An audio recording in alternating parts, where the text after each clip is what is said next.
Those rings there look much like the sort of thing that you would see in the cross-section of a tree. Yes, and I believe the tree rings are sort of chronological, aren't they? Yes. Well, that would be the same effect here, even.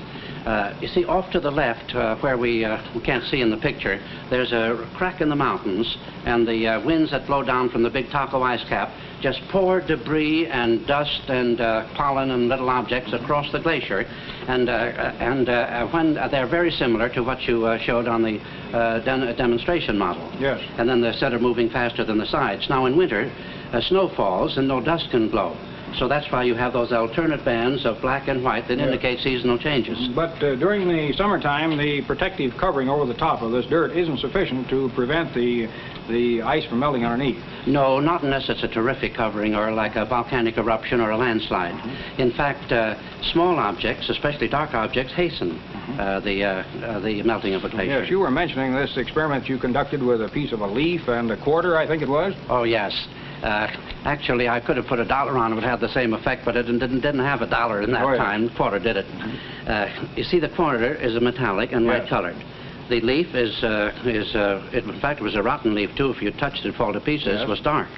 Now, light objects attract light, and dark objects repel them. Oh, yes. And so a dark object will work right down into the glacier several inches, even though it's made of such a little friable material as a leaf, whereas the metallic coin stayed on top because it was light colored. Well, how would you go about telling the temperature, say, on the inside of a glacier? Well, that's a little bit more involved. But we actually tried an experiment once in lowering one of the young men that was of the party down into a glacier crevasse. It was a rather risky thing to do, but we felt, though, that we were taking no unreasonable chances. After all, you take a reasonable chance when you're crossing a city street with the light, not against it. That's dangerous. But this see, we're letting George down the crevasse. The reason was we were three of us that were 200-pounders. He was over only 150, so he had to go down. Now, all the way down, he stuck temperature thermometers in holes all along in the ice. When he got out of sight, he yelled that the ice was so hard that he couldn't even stick a pick in it, which was correct. And then we formed a theory from that for about every 50 feet of descent into glacier ice, you get 1 degree lower in temperature. Now, this has built up quite a number of following theories since then. What I'm wondering about now, working over these crevasses, it looks to be very dangerous work, but what has formed the crevasses in the first place? Anything can form them of many causes. An earthquake could, sudden changes in temperature, but what you're looking at here, Earl, that's due to a bump in the bedrock. And when the ice flows over that, it causes a crack to go from top to bottom, several hundred feet, even 1,000 feet or more. It may only be about ½ an inch wide, but it yawns open and closes again with the slow movement of the glacier as it goes over that bump, and there's no longer any strain. Those must be extremely deep there. Yes, some of them go down several hundred feet, but then they zigzag down like forked lightning. And at the bottom, usually the snow pushes, the ice rather, pushes them together on account of its own pressure. Well, now, to be able to go down and crawl over such types of ice, you have to have very special equipment. And I see those we're taking it things off on the bottom of the shoe. That's something that's quite interesting. Perhaps you'd give us an idea as to what's involved in that. I know you have preferences in this type of equipment yourself. Oh, yes. You find what suits you better than others sometimes. Now, this is an ordinary pair of crampons or Steigeisen. And notice these are rather long spikes. Personally, I prefer the little pyramid-like spikes because sometimes we've been on glacier for 60 or more hours and you get tired. Yes. And these long spikes, you're liable to not lift your feet up enough and trip. And you're only allowed one accident per lifetime on a glacier. Well, then you would want to have a very trusty ice axe to use also. Yes, with these ice axes, we cut steps where otherwise our shoes wouldn't hold. Yes. And then this long pointed portion here with the reverse sections. When you can't jump a crevasse, it's too high, you simply dig it in and then muscle yourself over and pull, knowing that that'll hold. And then you can get to your objective, whatever it happens to be. Well, I can see that there's a science involved in this all in itself. One thing I'm wondering about, are these glaciers now, are they growing at the present time? For the most part, Earl, ever since about 1857, all the glaciers in the world have been receding or shrinking. Yeah. However, there are some cases where they've been going forward. Now, there's one in particular. This is Hole in the Wall? Yes, this is called the Hole in the Wall Glacier in Alaska, and when I first took this picture, it was 1927, where you see a glacier going into a lake and then a little forest and scraped rock in front of it. Now, if you go back to the same place, you wouldn't see anything in front except ice. Oh. That has been going forward prodigiously, about 3 miles or more in the past 5 years. So that glacier is really advancing. And how about twin glaciers? Well, twin glaciers make an interesting study, too, Earl. There's a picture I took in 1927 of twin glaciers. You see, they come down from the big Taco ice cap, and if you notice, they join together in front in about a 3-mile wide berg discharging front of ice. In 1929, it broke. And then when I took my last picture of it, just a few years ago, you can see the twin glaciers have completely altered their shape. They're way back in the mountains now, 5 miles away from where they were when I originally took them. So the hole-in-the-wall glacier on one side is advancing, and these two are retreating. So it shows you that they're a little temperamental, too. Well, now these glaciers move downward, and eventually they come to the sea. What happens then? Oh, then is really one of the most dramatic, cataclysmic acts of self-destruction I think you could ever hear of. As soon as the glacier enters the sea, it's buoyed up, of course, in the water, suspended. And from then on, you find that the top begins to crumble. Every little while you'll hear a roar like a cannon, and then pieces will start in to break off. And so we went up right close to this glacier in Yakutat Bay. Is this Sawyer Glacier? No, this happens to be the Hubbard Glacier here, not named after me, but another rascal named Hubbard. And it's breaking off now at the proper time. Timing has everything to do with it. Taking a boat in there must be pretty risky. Well, we have a stainless steel boat, and that can go through anything. You know, those are falling very, very slowly. That isn't slow motion, Earl. You'd think it was, though. But if you'll follow one of the pieces down when it starts to fall and count seconds, you know, at the rate of 32 feet per second, the acceleration, you count 4 to 5 seconds in some of those falls. That means that wall is about 400 feet high. You know, one thing we hear about is this idea of a person speaking, and some of that falls off. Is that right, the sound of the voice? No, that's a big decimal point. Actually, one time I put some naval guns, had some naval guns shoot 5-inch shells into a glacier, no effect. I put a case of dynamite under one corner, thinking I'd get a nice picture. Just a few chunks fell off. It is the tidal range that causes these glaciers to rise and fall. Tidal fluctuation, then, is the important thing. That's the most important thing as far as icebergs are concerned. Look at that go down. Yes, they not only go down continuously from the top, but pretty soon you'll see something else start to happen. Well, now, let me pose you a problem before we go on this. Now, all of this is breaking off the top, and so there must be ice going out underneath the water. What happens to it? Yes, the same portion that's on top is also underneath. And as it breaks off from the top, the shelf underneath is still solid, and it keeps pushing out, and then eventually it breaks off, and look what happens here. Well, it comes right up out of the water. Yes, a whole big dome comes up in one piece and doesn't break off because all it has to do is just simply get out of the water without breaking. What would be the size of that piece? Oh, that's a little chunk about the size of the Capitol building in Washington. And of course, only 1/7 of this is above the water, and all the rest is beneath the water when it floats, that is. Yes, that's the, then in salt water, that's the normal condition. And when they do break off, as you see here again, it's all like slow motion. The part underneath breaking, coming up, turning over to assume its equilibrium of 1/7 above, 6/7 below. And then as you see here, sometimes the city square blocks in area, they float out to sea.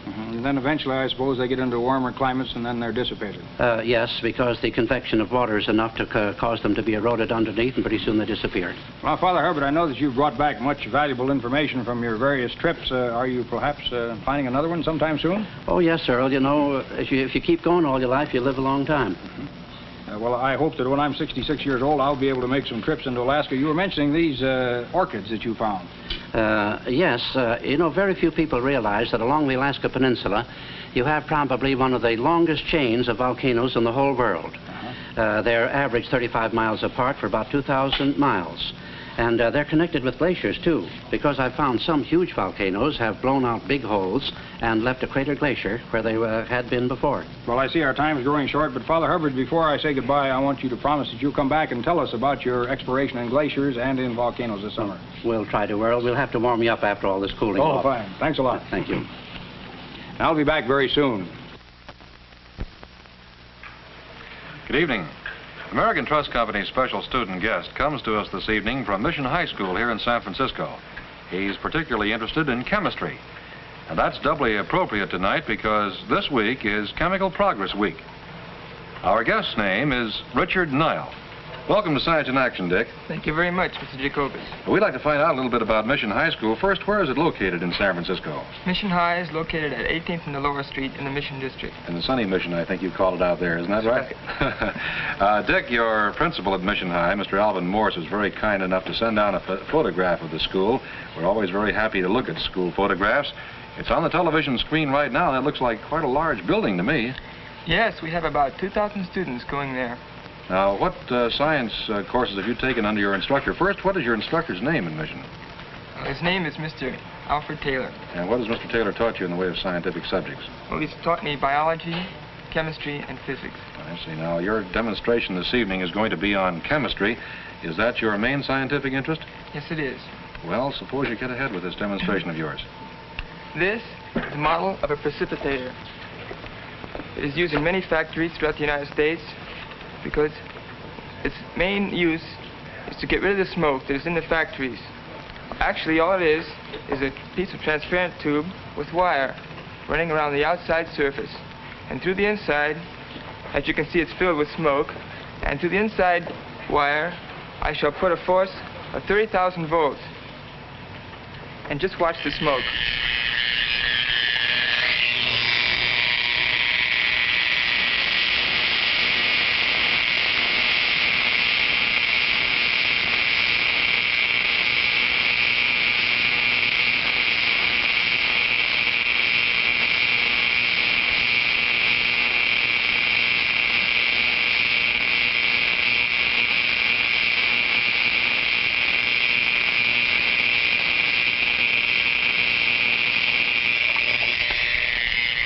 As you can see, it disappears. This has become a great success in our industry today.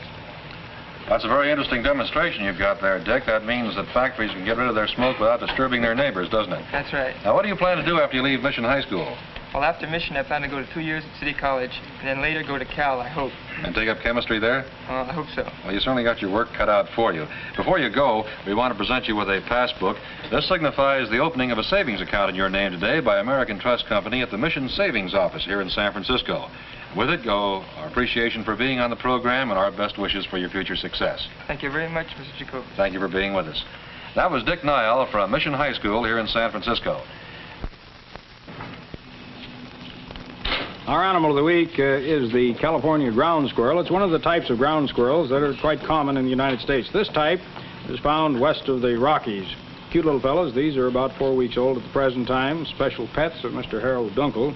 Comes to us from Knight's Ferry. But sometimes these animals appear as albinos, and in this next tank we have a small litter of albinos. As you can see, they look just like the others, except they're all white. Now, these are still being fed by means of an eyedropper. Harold, how's our little rascal doing over there?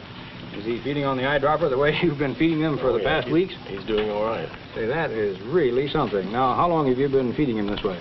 About 2 weeks now. About 2 weeks, uh-huh. And, here a couple of them getting out here. We'll just pop them right down in here. Hey, this fellow's a little bit hungry again. I'll put the milk over here, and maybe we can... about how much longer will you have to do this now? Well, they're about old enough now to take care of themselves. This fellow seems to have found out just where the milk is, and he isn't going to wait for that eyedropper. These are the cutest little squirrels that I've seen many a day. Of course, the adults are sometimes the bane of existence of the farmer because he often wants to get rid of them. They live very well in areas where you don't want them, and then areas where you're not so much worried about them, they quite often don't appear to favor. They grow quite fast. A number in a litter would be anywhere from 6 to 10, depending on the locality. Let's see, one little fellow here seems to have missed his part. I'll just bring him in here and see if he perhaps is interested. Now, how did you teach them to stand up that way, Harold?